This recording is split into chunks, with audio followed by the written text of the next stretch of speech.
My name is Garrett Gruttadauria, and this is my presentation on the Strand located in London, England. To start, we have a map dictating the United Kingdom's territories from 1603 to 1688 to gauge a visual understanding of where the control was at the time. Here is a very historic map of London from 1572 that displays different types of art styles concerning cartography, where land masses and the river are drawn from plan view. However, the streets and buildings located on streets within the Strand are drawn from a perspective view, along with several boxes with captioning, and for city-goers that are drawn largely out of scale to display the type of people that reside in the city. Very typical of maps that at the time, especially considering this is one of the first maps that show the Strand. Here we have a general timeline of the United Kingdom of Great Britain. In 1237, Henry III and Alexander II signed the Treaty of York. In 1328, the Treaty of Edinburgh-Northampton was declared. In 1381, there was the Peasants' Revolt of 1381. In 1509, Henry VIII was crowned. In 1558, Queen Elizabeth I becomes the monarch. In 1666, there was the Great Fire that ravaged all of London. In 1707, the Kingdom of Great Britain comes into existence. In 1783 was the Treaty of Paris. Now here is a general timeline of London. In the year 50, we have the founding of London. At the time, it was named Londinium. And skipping forward to 1381, we have the Peasants' Revolt of 1381, because that was conducted also in London. In 1444, St. Paul's Cathedral was struck by lightning. In 1550 was the earliest map of London, which is one of the predecessors of the map shown previously in this PowerPoint. In the year 1600, the East India Company was founded. In 1665, there was the Great Plague. In 1666, there was the Great Fire of London, again, because that happened here in London. In 1694, the Bank of England was founded. In 1710, St. Paul's Cathedral was completed. And in 1722, the regulation to keep on the left side while traveling through cities and townships was enforced.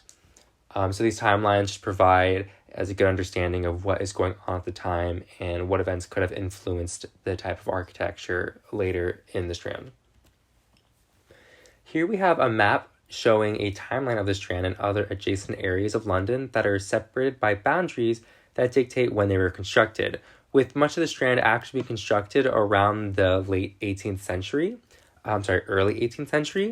and spreading out with different shadings and geometric spaces. You can see when exactly they were for the date is written inside of those spaces. Here we have a present-day map of the Strand. This is an image from Google Maps for the most updated information on the location. And the red marks that were annotated on the image actually is the total span of the Strand and what's considered to be the Strand along the Thames. So this is the reason for constructing the Strand. During Roman Britain, the Strand was called Eater 8 and acted as a portion of the route to Silchester. It was a part of the town of Ludenwick that developed around 600 AD and connected Trafalgar Square to Aldwych. Around 886 AD, it gradually moved into and became a part of the old Roman town Londinium. The Strand's current name comes from the Old English word Strand, meaning the edge of a river, as it runs alongside the north edge of the River Thames. The street was composed primarily of upper classes between the 12th and 17th centuries, with mansions being built all along it. A few of these mansions being the Arundel House, Cecil House, Durham House, Essex House, Somerset House, and Savoy Palace. During the 17th century, the aristocracy began to move towards the West End, leaving the Strand to be characterized by all of theaters, coffee shops, inns, stores, restaurants, and taverns that would fill their vacancy. The image here is a perspectival image of the Strand in two pieces. It does connect, with one being the top and one being the bottom. and it shows the buildings that were constructed at the time. And if you look closely, you can see things like the Charing Cross Hotel and some of the Somerset houses and the Northumberland Avenue. This detailed site plan drawn in 1828 depicts the Strand as seen on the north side of the Thames, more specifically the area where the river curves so drastically. The area highlighted a pink color and organic shape represents the city, whilst the white area to the left of it is Westminster. From one end to the other, the Strand travels through both Westminster and the city, connecting them via a singular road. A few key features of this ensemble are marked by bright red circles annotated on the image, these being the Northumberland House, the Covent Garden, Somerset House, and St. Paul's Cathedral. Each of these buildings has a high level of importance amongst the local populations. Whether it be social, political, or religious, they all lie in the main thoroughfare that runs along the Thames. There are two types of architecture that prove to be quite dominant in the Strand, them being Tudor and Gothic perpendicular architecture. Tudor architecture is known to be the final phase of medieval architecture in England, which had a defining feature of the Tudor arch. This type of arch being a low, wide arch with a slightly pointed top and shows similarity to Persian arches. Half timbering was a construction method where a building was set up with a frame of timber for load bearing with infill materials to occupy the spaces in between the frames. Normally the frame was left exposed on the outside faces of the building walls. Now for Gothic perpendicular architecture, or simply perpendicular architecture, is the third phase of Gothic architecture characterized by its emphasis on vertical lines, which design was more used in churches and cathedrals like St. Paul's Cathedral. After Sir Robert Cecil lost official residency of both his homes, the Berkeley House and the Savoy Palace, due to the death of Baron Burghley and his resignation from the chancellorship of the Duchy of Lancaster, he decided to build an entirely new home for himself. The Salisbury House was somewhat of a complex of two separate buildings known as either the Great or Little Salisbury House.